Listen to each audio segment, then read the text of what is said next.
Ces JO ont en revanche été une belle réussite sur le plan sécuritaire dans la capitale. Aucune perturbation majeure à signaler pendant les épreuves grâce au déploiement d'un dispositif de sécurité inédit.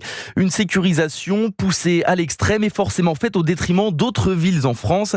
À Dax par exemple, où la feria bat son plein depuis mercredi, on a dû s'adapter pour accueillir les nombreux fêtards.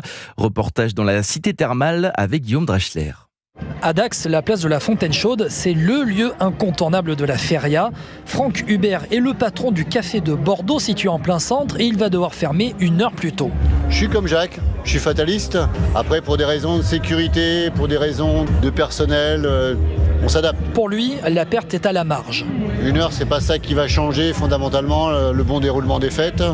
Si ça représente 3%, 5% peut-être d'une journée. La population de Dax, c'est 22 000. Donc un établissement peut vendre entre 10 000 et 20 000 verres sur la journée.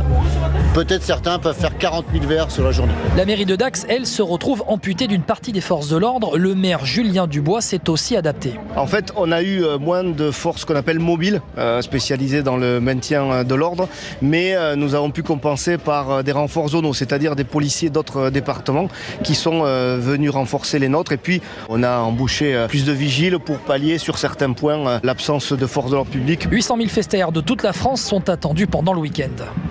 Le reportage de Guillaume Dreschler, correspondant à Bordeaux pour Europe 1.